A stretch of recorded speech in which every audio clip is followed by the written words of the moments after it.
საფრანგეთის, ესპანეთისა და ევროკავშირის ლიდერები განიხილავენ თუ როგორ გაუმკლავდნენ სამხრეთ ევროპაში მძვინვარე ხანძრებს. ხანძარმა ესპანეთში უკვე 80,000 ჰექტარზე მეტი, საფრანგეთში კი 42,000 ჰექტარზე მეტი მიწის ფართობი გაანადგურა.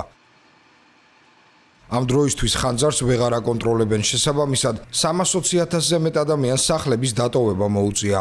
ესპანეთის პრემიერ-მინისტრმა პედრო სანჩესმა განაცხადა, რომ წინ რთული ბრძოლა ელით.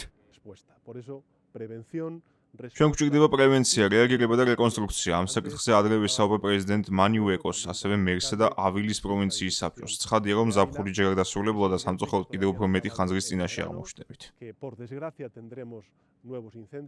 ამასობაში საფრანგეთის პრეზიდენტმა ემანუელ მაკრონმა 27 ივლისს ტყის ხანძრებთან დაკავშირებული სამინისტროთა შორის კრიზისული შეხვედრა გამართა. შეხვედრაზე საფრანგეთის შინაგან საქმეთა მინისტრმა განაცხადა, რომ ჟირონდაში ხანძარი სტაბილიზებულია, თუმცა მისი საბოლოო კონტროლი ვერ ხერხდება. ჟირონდაში ჩვენ წინაშე უპრეცედენტო ფენომენია.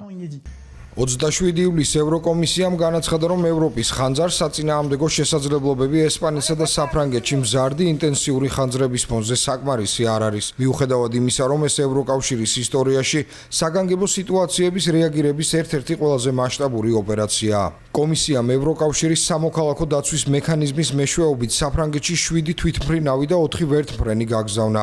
ესპანეთში კი 6 თვითმფრინავი და 3 სახმელეთო სახანძრო ჯგუფი. გარდა ამისა, ბრიუსელი მომავალი საგანგებო სიტუაციებისთვის ხანძარს საწინააღმდეგო ფლოტის გაფართოებას გეგმავს.